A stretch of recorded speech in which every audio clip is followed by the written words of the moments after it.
The no forever wars president now in a forever war. He's stuck. He can retreat. He can admit defeat, which also he doesn't want to do. So he's yelling at people, solve the problem. There must be something we can do. What can we do? Do it. Donald Trump is the Hormuz president. Hormuz hangs around his neck. The one thing that they should have foreseen, that was foreseen, he ignored. And that was the key vulnerability in this war, and it bit him in the ass. Michael. Joanna. Michael Wolff, author of 4 books on Trump, for anybody new joining us, because we tend to forget to introduce ourselves. And I'm Joanna Coles of The Daily Beast. Michael, do we have an agenda? And many other books, which this Trump sort of cancels out everything else, but let me stand by my other books, which have nothing to do with Donald Trump. Fair, although 2 of them are books about Murdoch, which has a lot to do with Donald Trump. But I did not know that at the time, at least for one of them. Okay. Nor did Murdoch know that at the time. So just before we get cracking, Michael, I want to remind people we're independent media. The reason that we can have these conversations which frequently go off the rails and where we both end up probably yelling at each other just as much as Donald Trump yells at his people is because we are independent. We appreciate your support. Please subscribe to The Daily Beast, and you can get all sorts of tiers of membership and press the subscription button wherever you get your podcasts. So, of course, today, how could we avoid talking about President Zelensky and Benjamin Netanyahu in for Lindsey Graham's funeral? The yelling that's going on in the White House, Anthony Fauci up in front of Congress, and who's more anti-vax? Here's a question for you, which we get to. Who's more anti-vax, Donald Trump or RFK Jr.? And of course, is Todd Blanche going to get confirmed as Attorney General? All on our agenda today. This is the beginning of, or perhaps not the beginning, but the end of the beginning of the downfall of Trump.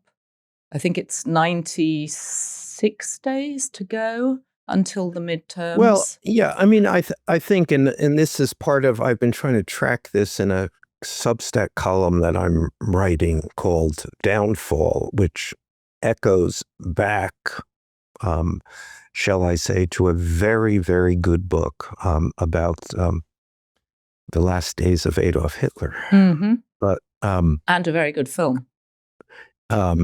Yes. But yeah, no, I think that there's this interesting moment that we've had. We got through this first year of Donald Trump, which was all him taking control, him exerting dominance, him seizing things, marching ahead in the way that we have almost never seen in American politics. Everyone was, to say the least, rocked back. And this new book by the New York Times authors, Maggie Haberman and Jonathan Swan, Regime Change, is interesting because it takes the view this is the most powerful presidency in the modern history of the presidency, or perhaps in the history of the presidency. And that's wrong. I mean, it's what happens with sometimes with books, because they take a long time to between being completed and being published. And in that time, what we have seen is clearly Donald Trump in trouble. Donald Trump coming up against a whole list of his policy initiatives that at the time were staggering, that he was making these kind of claims, putting ICE agents in the streets of American cities, but which have now come back to bite him in the ass. And I think actually you can probably go through the list of key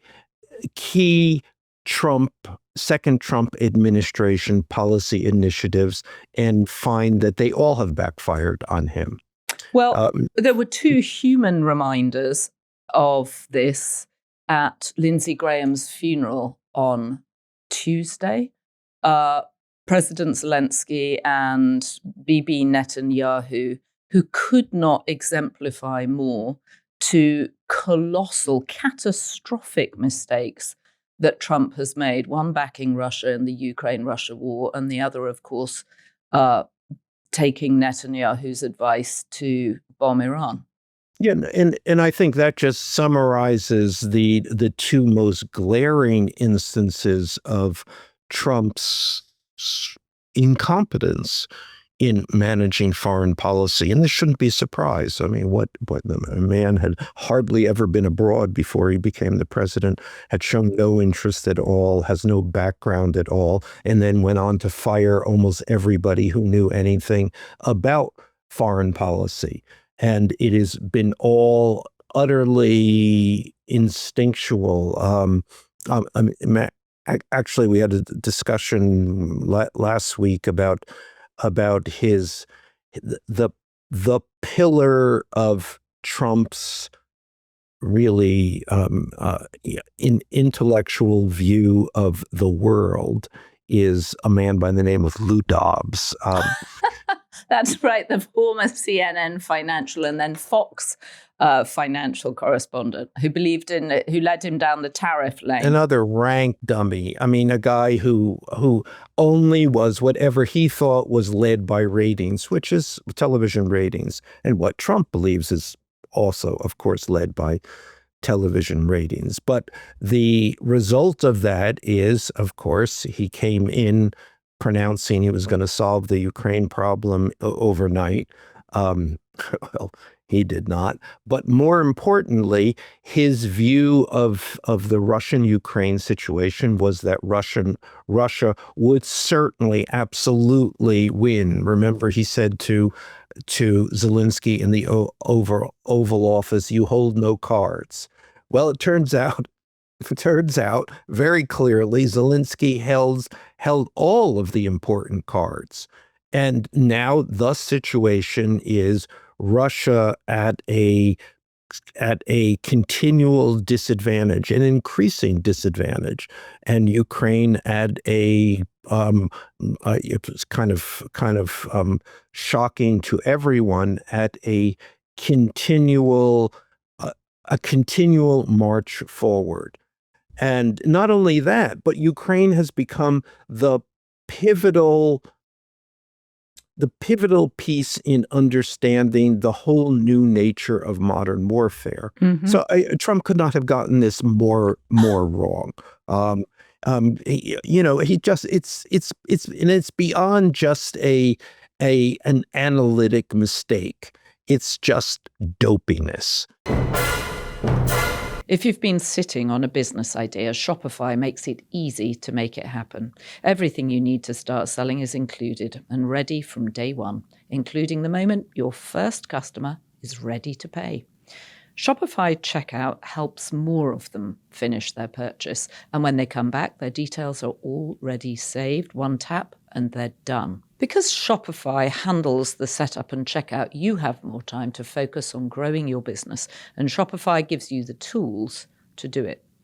Shopify powers millions of businesses worldwide, from household names like Mattel and Gymshark to small businesses just getting started. With Shopify, nothing stands between your idea and a real business. So go make it one.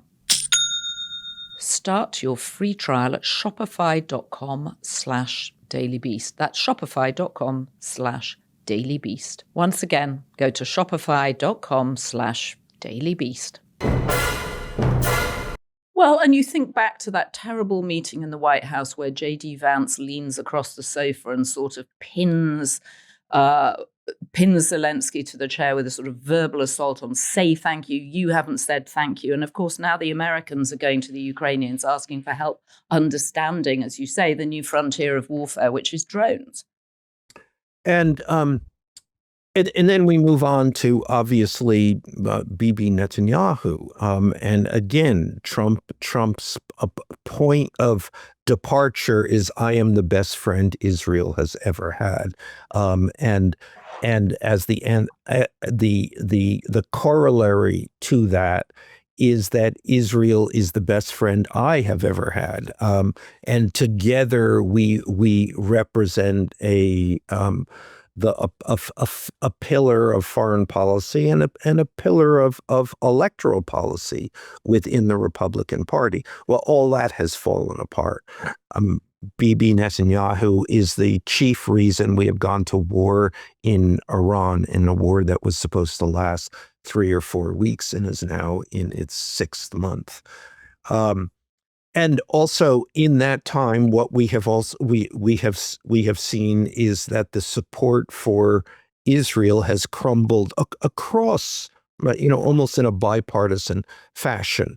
And it is a problem within the Republic. It's certainly a problem within the Democratic Party, which we should discuss because it's a key problem. But it's also a problem within the Republican Party. Mm-hmm. So these guys showing up at the White House is like I mean it is its own sort of white flag. The White House sending out the white flag with Netanyahu's visit. Interesting. Well, and of course, all this happening against the backdrop of Lindsey Graham's funeral. I want to draw people's attention to your Substack, actually, which just dropped this morning. And the headline is Lindsey Graham in Hell. Death can be a great PR move. Little more than 2 weeks ago, Lindsey Graham was a clown and an embarrassment for his abject sucking up to Donald Trump. 2 weeks later, with the only difference being him having shuffled off this mortal coil, he's a saint. And then you go into something, we touched on that when we talked about Lindsey Graham on Saturday, and we will come on to talk about Darlene in a moment. But what you say, you add something here which we hadn't discussed on Saturday. Lindsey Graham was playing both sides. He was hurt by the general narrative that he had become a lackey, and he wanted you to understand that he was running a much more sophisticated game than that. You want to be the last person in Trump's ear, Lindsey told me, saying the same thing that almost everyone who talks to Trump says.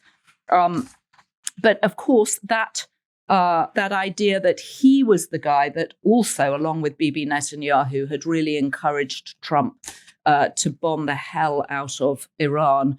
And we have now footage that has surfaced. It surfaced in the Wall Street Journal of a documentarian that's been making a documentary about Lindsey Graham. And we've got some of the unedited footage here, which we're going to play for you. Some of you may have seen it. It's been on the internet this week, but it's very revelatory about both Lindsey Graham and, of course, Trump's decision to do this. And the clip we're going to play, it was shot in February as the bombing was beginning.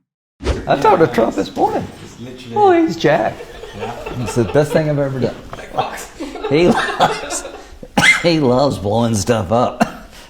So, there are a lot of people inside didn't want to do it. So I've had my challenges. But President Trump, when he gets into the zone, he listens, he asks good questions, no tweeting. He has done he hadn't tweeted much at all, no drama. He's been a great wartime president. I said last night that Trump and Bibi are like Roosevelt and Churchill. I mean, they're the right two guys to confront this evil.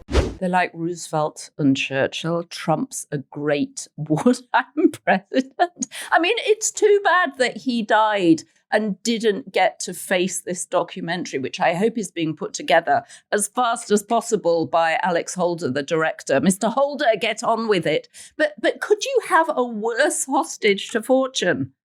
No, and let's just go over where we are right now in the 6th month of this war. The No Forever War's president now in a forever war.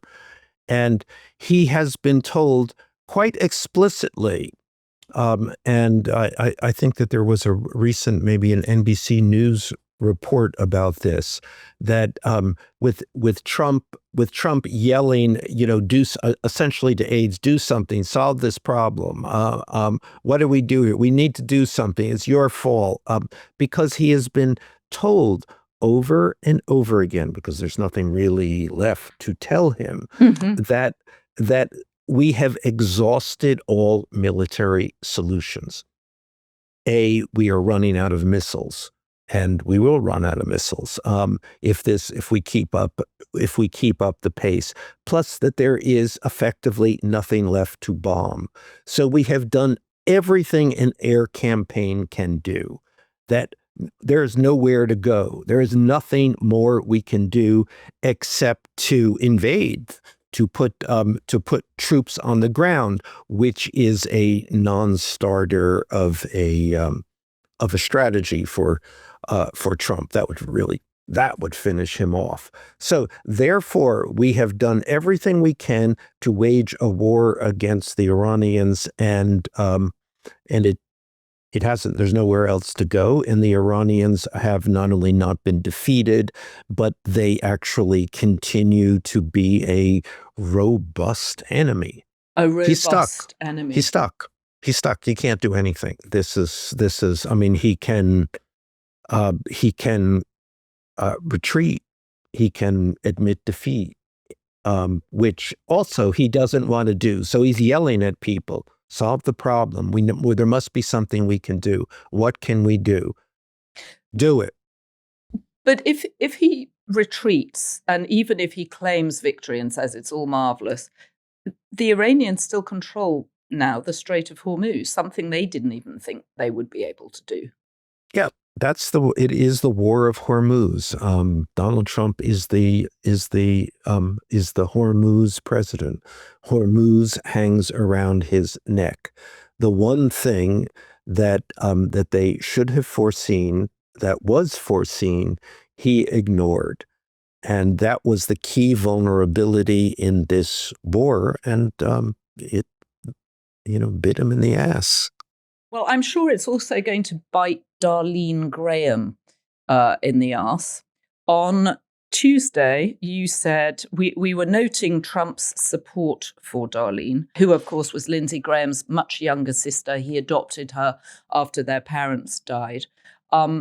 She's now decided that not only does she want to represent him up until January, but she's also going to run in a proper election for his Senate seat. Trump has endorsed her, but the people of South Carolina turn out to be independent, and they're saying not so fast. And as we noted the other day, that he has endorsed her, but Donald Trump's endorsements don't necessarily stick. If the wind is blowing in the opposite direction, which it appears to be, it is very likely that he will retreat from this endorsement. Right. Well, and what C.J. Westfall, who is the chairman of the Dorchester County Republican Party, has said is people are going to be independently minded in this, and I don't think that Trump is the end-all, be-all that he used to be. So I'm pretty sure that Mr. Westfall, or Miss Westfall, I shouldn't assume it's a man, might get a call from the White House. What will technically happen is that there is, within 2 weeks, I think a primary, but there are quite a number of candidates. Mm-hmm. It's likely that she will probably come out on top, but not with 50%. So then there will be a runoff. And in a runoff, it is also likely that she won't prevail, that there is enough annoyance with Donald Trump for stepping into this, for her presumption without any experience to run in this race. And the reason, and let's be clear about the reason why she is running, she was appointed, her appointment to fill out the remainder of Lindsey Graham's, of her brother's term, was a courtesy appointment.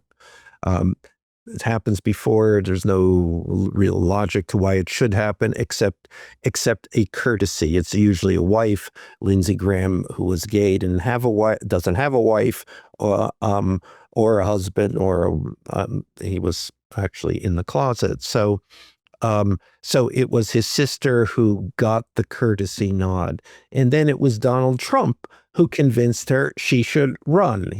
Donald Trump gets into these enthusiasms. In that little clip that we were in, Lindsey Graham refers to it as the zone.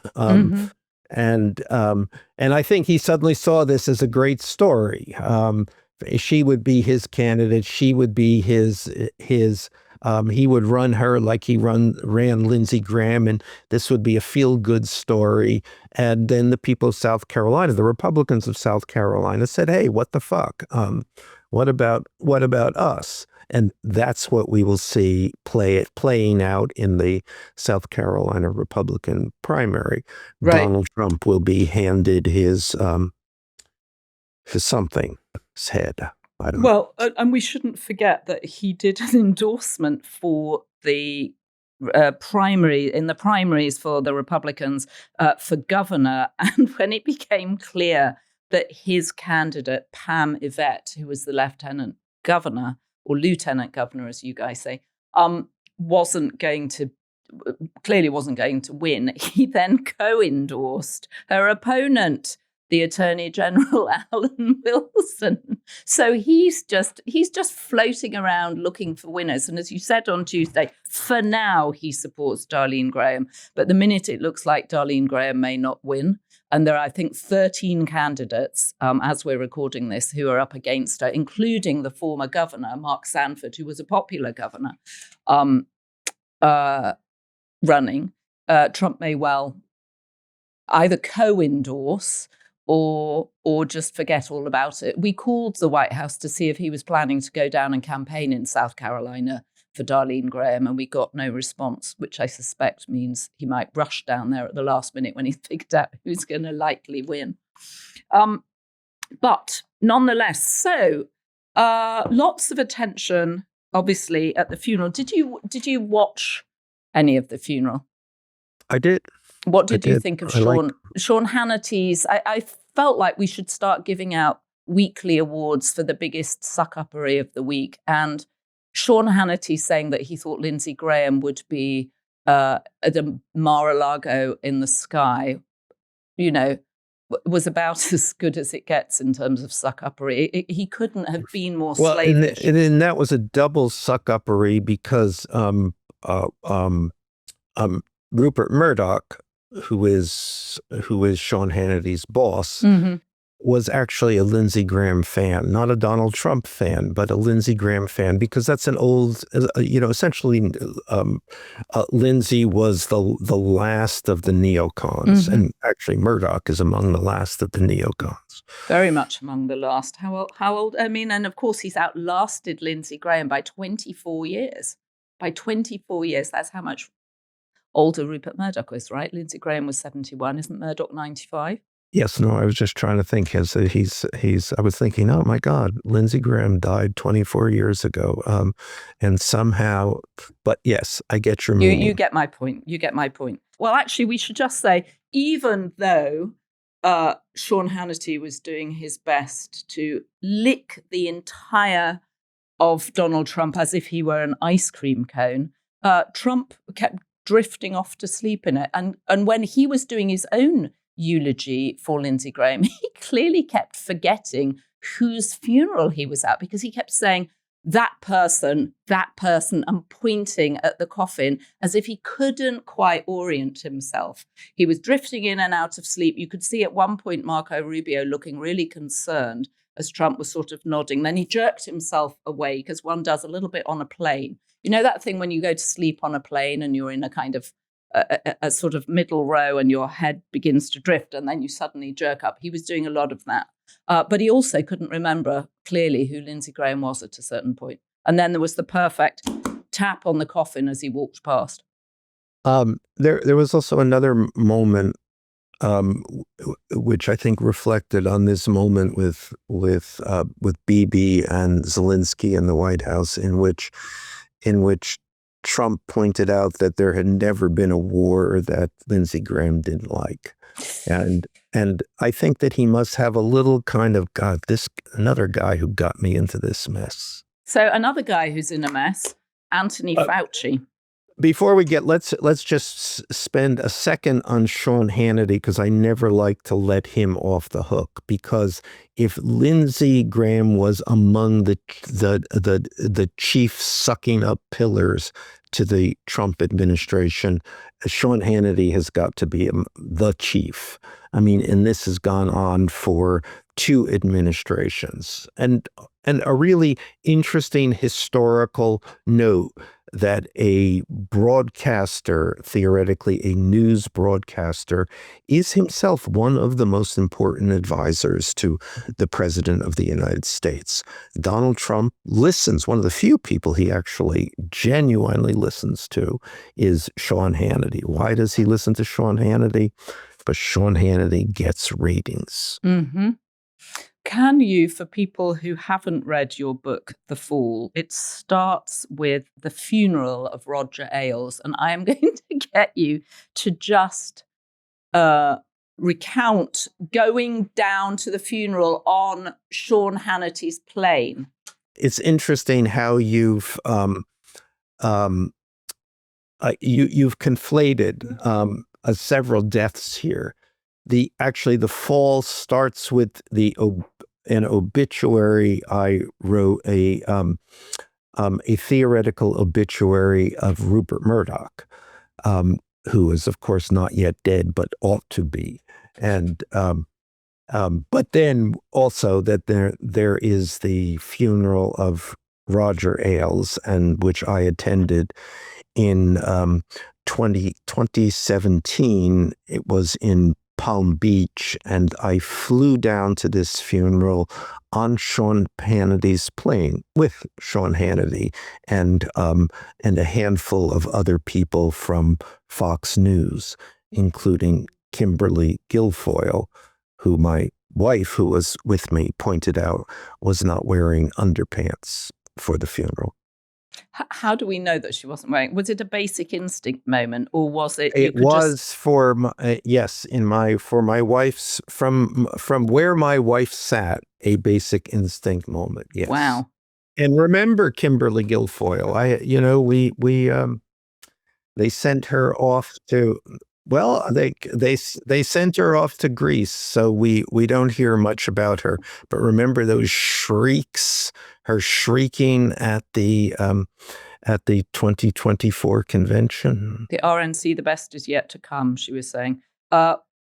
She is one of the few ambassadorial appointments that they've managed to fill. That, and of course Charles Kushner in Paris. The other detail I remember from the book is that Sean Hannity didn't want to give Laura Ingraham, I think it was Laura Ingraham, or was it Ann Coulter? I always get them confused. No, it was Laura. It was Laura Ingraham, but he didn't want to give her a lift back on his plane because she was drunk. Stinking drunk, yes. And he kept saying, do you know how small those planes are? Somebody throws up in those bathrooms. Oh, my God. Okay. So she didn't get a ride back. She didn't get a ride back. Sorry about that, Laura. Though she was very visible at the Fauci hearings. The Daily Show did a very good takedown of her because she is always complaining about people taking selfies of themselves at congressional hearings and select committees. And of course, she was doing exactly the same at Anthony Fauci's hearing this week. Did you see any of it? Yes. Well, I saw there wasn't too much to see since he wasn't answering any questions. But I did see quite a bit of people projecting. Well, you could project anything onto him because he was a blank slate. He was a blank slate, but he's got hoist by his own diary, petard. As let me rush to say, we all would. Oh, by for ours. sure. And our emails and our texts. Not by his, but by ours. Right. Do you appear in his diary? Probably not. I do not. Why do people Why do people Oh, I don't know if confess I they do, keep diaries? actually. Do you keep a diary? Do you keep a diary? Well, when you're a writer, effectively, you do, even if you don't, because you're always noting. I don't keep a formal diary, but my life is an endless bit of note taking. But do you have a space where you write personal notes? What does that exactly mean? A space? You mean a digital space? Well, you could write it on a digital space. You could write it in a notebook.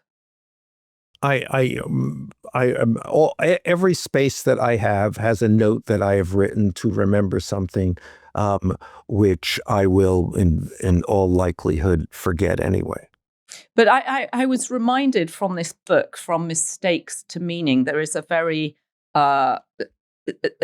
there's such a cautionary tale in it, which is that... What is mistakes? Well, From Mistakes to Meaning is a book written by Michael Linton and Joshua Steiner. We actually did a podcast with them earlier this year when it came out. And it's about mistakes that people make. And Josh Steiner is working for the Clintons at the time, keeps a personal diary, and having told investigators into Whitewater somewhat proudly that he keeps a diary, they immediately demand to see it. And instead of burning it or saying he can't find it or whatever, he produces the diary, which then is used in evidence against his boss. He then goes in front of a select committee and has to deny that what he wrote in his personal diary was actually true. He said, oh, well, it was just sort of ramblings. It wasn't entirely accurate. It was my first observations. And so he ends up reading about himself on the front page of the New York Times as the young Turk in the White House who's denying his own diary. And I couldn't help thinking when I read it, why on earth did you tell people that you'd written these personal notes? Because they are, in fact, a diary is a conversation with yourself that nobody else should see. I think Fauci's problem was he kept his diary, much of which appears very personal, on government computers and things. You haven't read that book because it's not readable. I have read the book. You skimmed, you went over, you didn't read it. Wrong. I did, because I have an essay in the book about a mistake I made, which is why I like the book, because it's one of those books that actually, if you read it, you learn, don't put anything in email, never write a personal diary, and have more children. My mistake was I should have had more children. Whatever. Just to go back, another point we have made many times, but a point always worth coming back to because it explains so much, is that Donald Trump survives because he doesn't put things in email, because he doesn't write things down, because he's illiterate. So it is... But is he illiterate? Because it seemed very clear that he was reading from the teleprompter at Lindsey Graham's funeral. I know everybody says, oh, he can't read. But he seemed to be reading from the teleprompter, though he clearly went off at one point and said, let's face it, not everybody liked this guy, okay? Not everybody liked him, which is exactly why people like Donald Trump, because he knows that someone's written this thing for him. He's never read it before. He gets up there and he's thinking to himself, this is just sort of banal nonsense. I'm going to say the truth. Yeah, no. This is an interesting question, and it's actually a question for history. The nature of Donald Trump's mind, where we go so often, but the nature of his intellect too. So, does he read or does he not read? And in the early in the first administration, in the early months, when most of the people in the White House really had little familiarity with Donald Trump. I mean, they hadn't worked with him before. They weren't his friends. They were all just kind of recruited on the spot. And that became a question within the staff. What was his reading level? Because he didn't read, you didn't know what to give him, how much you should give him, how much you should summarize it.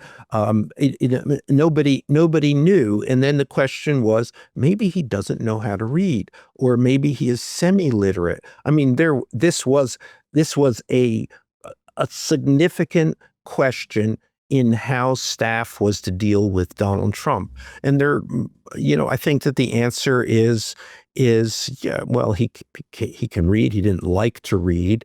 It was a hardship or a burden for him.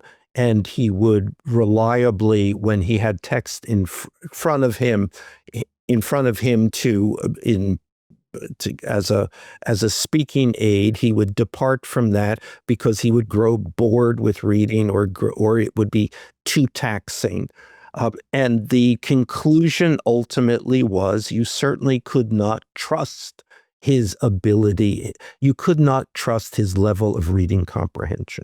These diaries, the appearance of these diaries is interesting and is a story in itself. So Fauci kept this diary on his office computer, I suppose.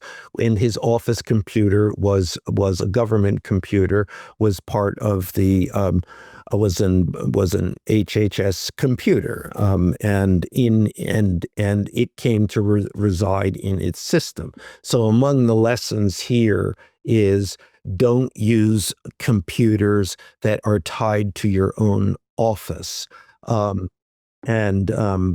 mean, this is like a lesson for everyone. If you have a job, I mean, really be careful of compartmentalizing the computers that you use, because if you use your office computer, whatever is on it does not belong to you. Right. So when RFK Jr. became the HHS secretary, one of the things that he did was look at everything that Fauci had left on the office computer. Now, let's also note that RFK Jr.'s most successful book was a book about Anthony Fauci. So the enmity here was already set up. The issue was already in place. Fauci was RFK's enemy, was a MAGA enemy, was a Republican enemy. So let's look for dirt. I mean, that is the modern political formula. Who's your enemy? Let's look for dirt. And what they found, dirt is not exactly dirt, but it would certainly prove to be embarrassing. And then RFK Jr. handed this material to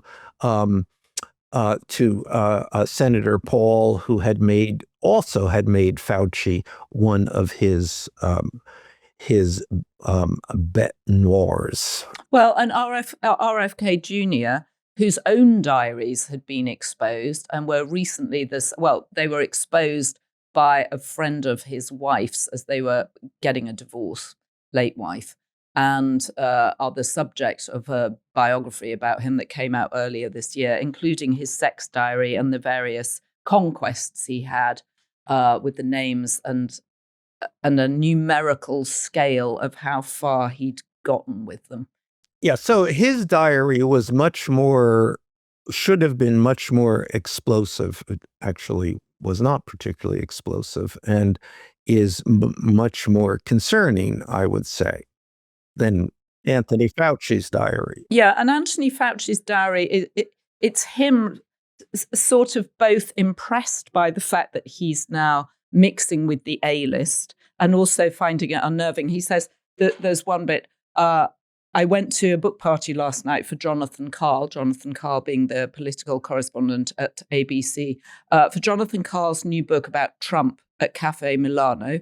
I was totally swamped all night by people wanting to say hello, shake my hands, and take pictures with me. I could not get away from it. Although some people may think this is great to have people treat you like Elvis Presley, but it was really very unnerving. So this is being used as, let's just analyze this, because this is being used as to highlight, and I'm trying to infer there because I don't think this is what it says, but it highlight his shallowness, highlight his the stars in his eyes, highlights. What else is? What do you think the meaning of this Well, is? I think they're trying to suggest that he's a star fucker, that he wants to be the center of attention, that he's using the constant broadcasts that the president gives about COVID to make himself more famous, and he's Right. enjoying it, and he's getting famous, and I think the suggestion is richer off the back of the pandemic. Right. But let's now talk about what a diary does. A diary is something you write actually for yourself. So in this passage, he's basically saying to himself, this is really, this is totally unique in my life. This is, as I narrate my own day, this is really extraordinary, this thing that has happened to me. Now, anyone who has had a brush with celebrity would write that kind of passage. Well, anybody who's got any interior life might write that passage. And also, Yes. I mean, some people write diaries thinking that they are going to be published. So there are different Only kinds British of people.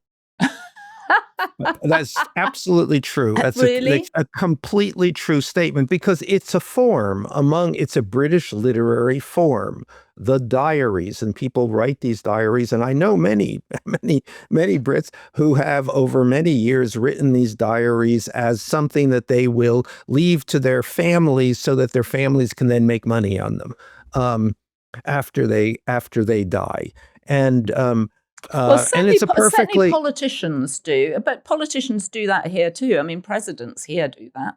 I mean, the first thing you do when you leave the White House is, go and talk to publishers about how much money can you get for your diaries. It's not only but those no, they don't, and they write a memoir after based on these on their diaries, but the actual form of publishing a diary is a British literary form, actually quite a fascinating one, but it has no currency here. You could not go to an American publisher and say, I'd like to publish my diaries. But it's just a memoir in another form. My favorite diary, of course, is Bridget Jones's diary, which is completely made up and yet more true than a lot of other diaries. But it's not just a memoir in another form is the all-important thing. And it is that interior voice that is actually really interesting in a British diary, and that in that revealing aspect of this, when political memoirs here are neither interesting, and the whole point about them usually is that they are not interesting. They are just a public relations tool by any other name. And the real point of a diary on the British thing is not public relations. It's actually the kind of personal, warts and all. Okay, that's a fair point about access to a sort of truthful interior monologue that if you have the comfort of knowing it might be published after you die, gives you much more freedom. I mean, Alan Clark's diaries possibly being the best political diaries that were published, in which he describes another member of the cabinet as the kind of man who buys his own furniture. Which i.e., I've inherited all my furniture. I will never have to buy any furniture because I'm grand and of a different class. A particularly passive-aggressive description of a British politician. But let's go back to Anthony Fauci's. I've received a lot of honours over the last year and a half from a number of prestigious organisations. Unfortunately, there are so many of these that it is very difficult to fully appreciate them all, as they all seem to pile up in a very intense time frame. Another time he says that a few days ago, Julia Roberts sent me a beautiful flower arrangement, mailed her my thanks. Scott Atlas, who's a rival scientist, still causing problems with his herd immunity issue. Right, and I don't find anything at all objectionable about this. As a matter of fact, I find it kind of notable that he's aware of this, and it's good to be aware of this, and the you can argue that there is a kind of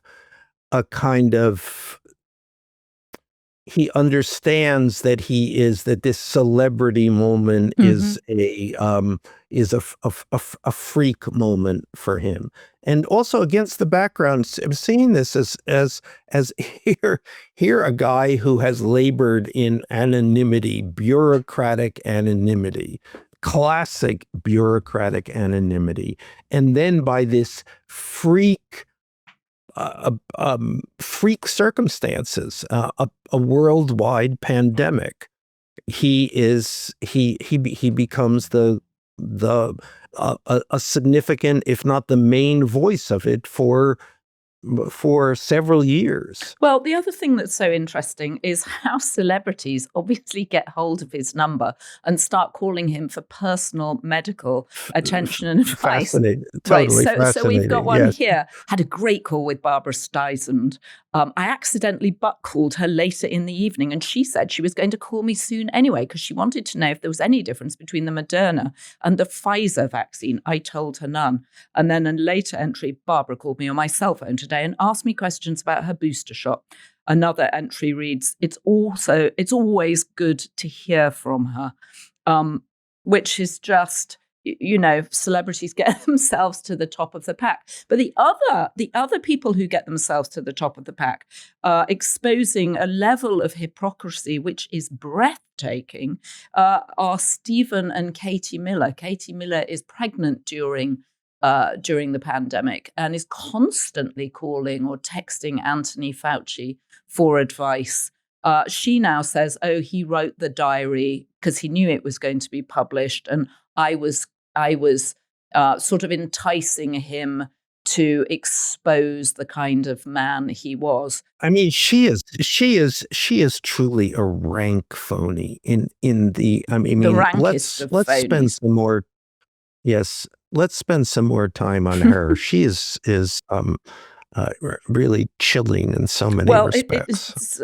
He writes in her diary that Katie had anxiety because she was traveling. She was tested positive for COVID when she was only 10 weeks pregnant. And he gave both Katie Miller and Stephen Miller advice on how to stay safe as they go to visit her parents, I think. So again, the hypocrisy of it, because then they promptly call for him to go to jail. Now, the stuff that I found most interesting is when he's talking about his relationship with Trump and his interactions with Trump. And you get to see this incredible, both Trump's flattery and Trump's inattention. And also you get that flavor of Trump just talking and talking and talking and talking. So that becomes I find a very compelling firsthand account of the difficulties and the challenges of dealing with Donald Trump when you have real responsibilities in government and you have to deal with this guy. Well, and you're dealing with a fast-moving pandemic and people don't know what's going on in real time, and there's all sorts of alternative advice being given and nobody knows what's quite right. There's another point that I think it's important to make about appearing before Congress. And number one, the thing you do not want to do, that nobody wants to do, is appear before Congress at any time because its sole purpose is performative. All you are there, you are a bit player, a dupe in a process. So this is not an investigative body. It's not an investigative procedure. It's just to score. It's so whoever has called you to appear, it is for them to score points and often against you. Right. No, your only job is to sit there quietly. It has no quietly. legitimacy. It has no legitimacy. And people should start to recognize this. We shouldn't pay attention to it. It's not there for anything. It's meaningless. Intent is to obscure the truth. As I was watching Fauci, we were taken back to that horrifying time during COVID when no one knew what to do. And one of the books that since COVID I have found helpful in understanding actually what went on and why children were kept in masks 2 years after the pandemic had started and well into a period when everybody was getting vaccinated, is this book, In COVID's Wake. And what it's good at explaining is the position of people like Anthony Fauci. And I was just going to read a couple of paragraphs from it. It's by two authors, Stephen Macedo and Francis Lee. Expertise does not immunize experts from failure. Elite groups can tend towards groupthink and mutual reinforcement of biases. A self-righteous sense of moral and intellectual superiority can, in turn, amplify these tendencies. Public health, scientific experts derive their legitimacy from the perception that they represent objective, evidence-based and fair-minded inquiry. But experience has shown that experts cannot always be trusted. Public health experts and elite scientists, in most cases, no doubt sincerely believed they were operating in the public interest. The evidence that we present here also suggests that their actions were mixed with conflicts of interest, the desire to avoid blame, protect reputations, and preserve personal privilege and institutional power. And I think it's always worth remembering that when we look back on what was going on. That sounds like astrology to me. Anybody could say that. Of course, that's true. Duh.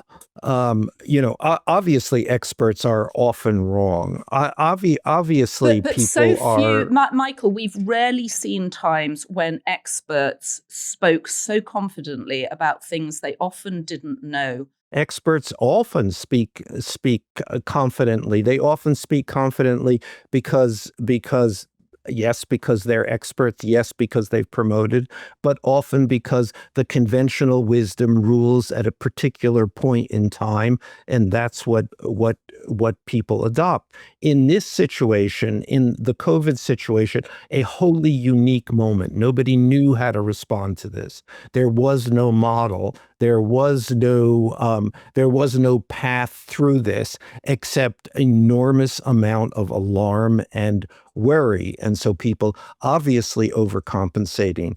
Did they do this too long? Did they overcompensate too much? Absolutely all true.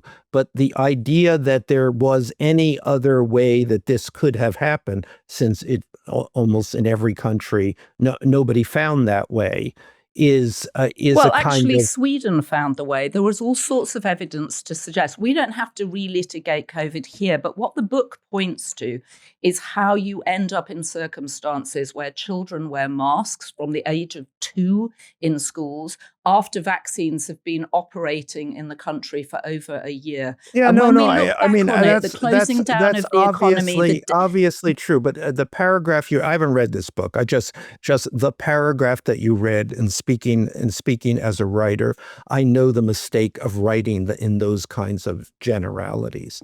And if I read that, and if that's the early in the book, I would have put it down. it's about the conflicts of interest that people have when they are trying to give advice, and the foolishness of letting public health officials dictate economic policy. Okay. Well, I don't. I'm going to stop myself here because I haven't read this book. I'm going to send you I a copy. won't. I'm going to Yes. send you a copy. This is where you say, I'm not going to read it. No, I'll read anything. I'm delighted to do it, and then we can have a discussion about this. I would be pleased to do that. I'm going to send you a copy of the book. All right.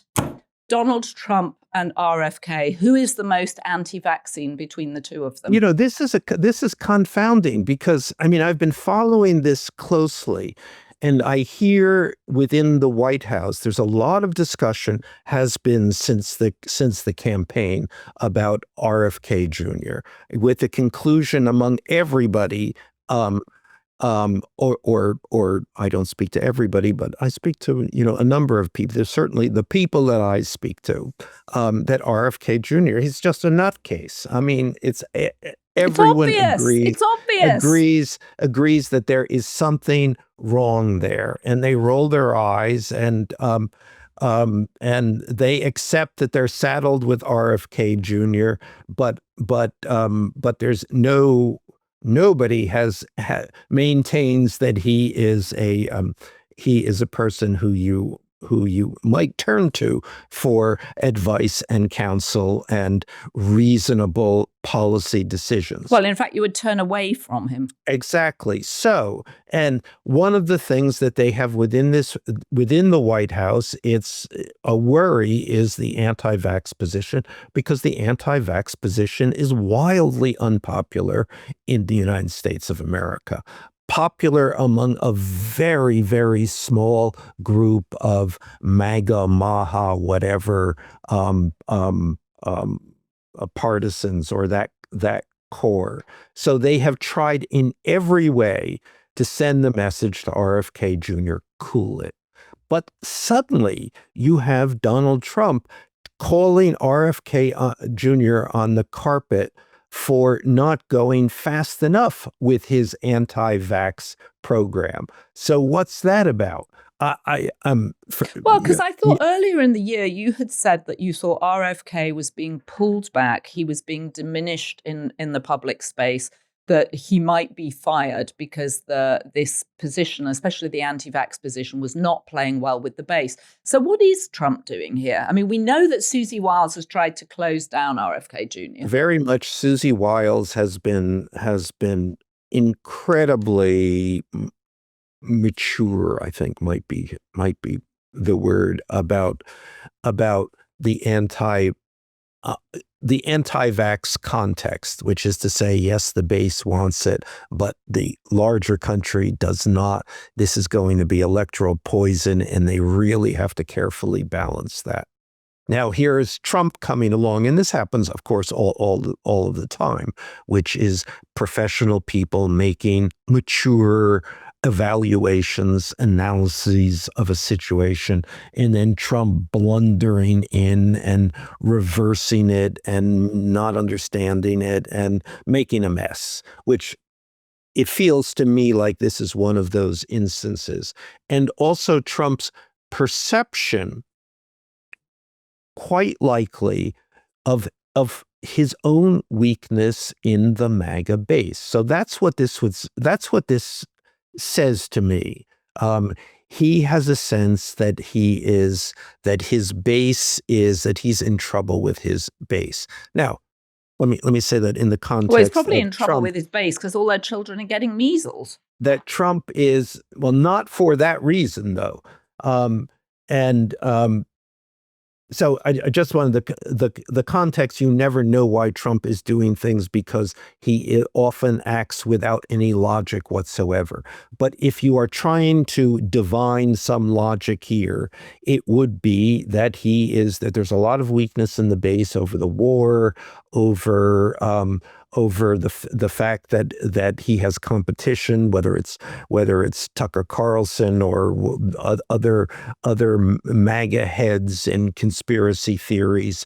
He's feeling pressure there, so he's reverting to something that's reliable. Let's go heavy on anti-vax. They like that. So his base is not worried about getting measles, even if they are getting measles. His base, we'd rather get measles than get vaxes. So that's what that is what the logic, if there is logic. Let me put that's a very important point here, because there may not be, but if there is, it is probably that. But RFK's head must be slightly spinning over this.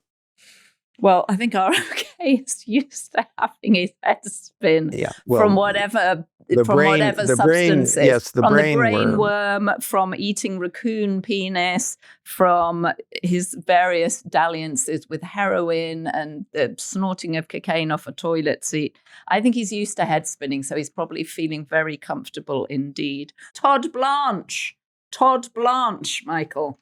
Todd Blanche, who may go down, and here again, it seems what could Trump's logic be?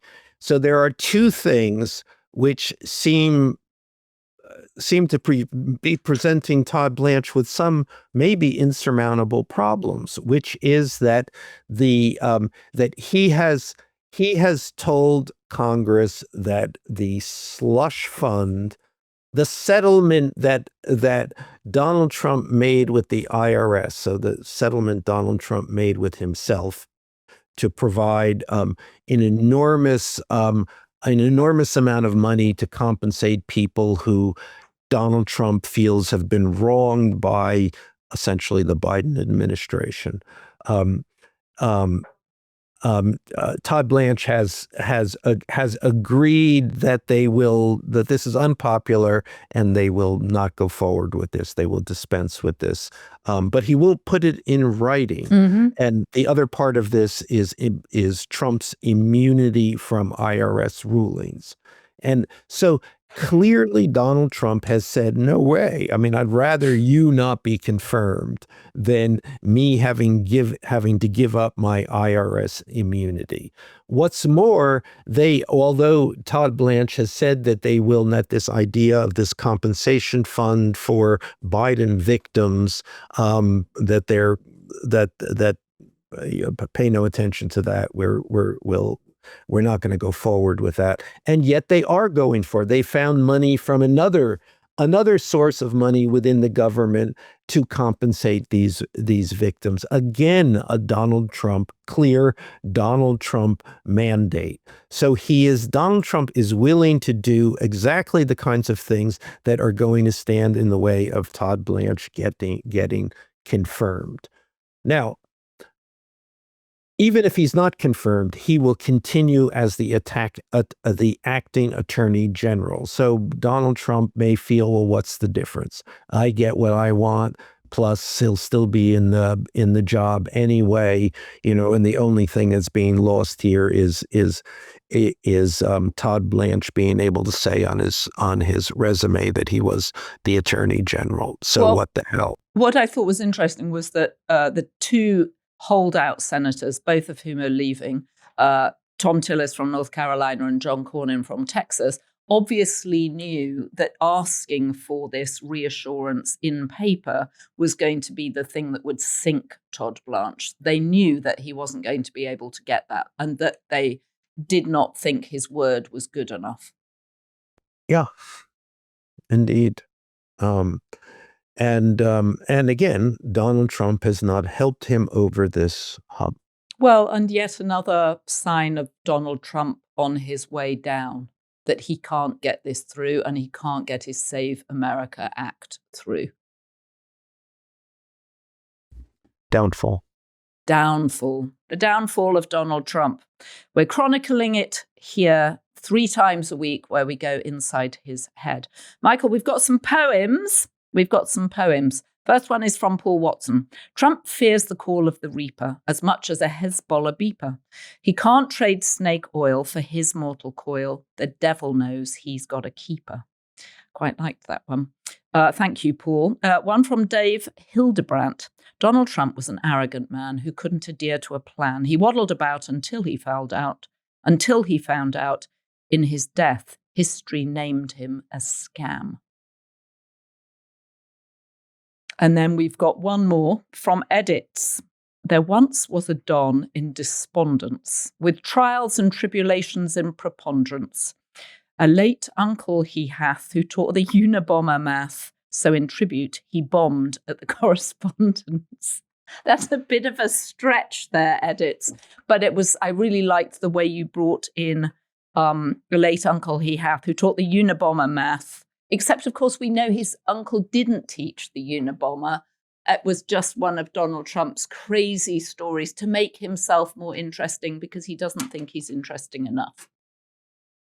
And yet he is. Anyway, thank you for your poems. Keep them coming. And we've had several people have sent in alternate covers for Communion by J.D. Vance, which we will expose on Saturday. We can have a competition and see which one you would buy. Most likely to buy at Barnes & Noble. I really like it that you put restore the second syllable to the word poem. Americans, make it a 1-syllable word. Poem. Like tome. Well, whatever. Michael, as always, good to see you. Thank you if you have been for joining us. Don't forget to subscribe to the Daily Beast. This is where I remind you we are, what are we? We're independent media, so we can have conversations like this where Michael and I yell at each other. It's always harder to talk to you on Zoom. I want to interrupt you in person. It's so much easier. And people point this out to us in the comments. A lot of people get fed up with us talking over each other, which we tend to do less when we're in the studio. I think actually, I think they like it. They say they don't like it, but it makes it real. Michael, I'll see you on Saturday. See you on Saturday, Joanna and Ryan. Big thanks to our production team, Ryan Murray, John Romero, Rachel Passer, Heather Passaro, and Neil Rosenhaus. So the good news is we have so many B-Beast tier members now. There are too many names to read out, and we really appreciate your support.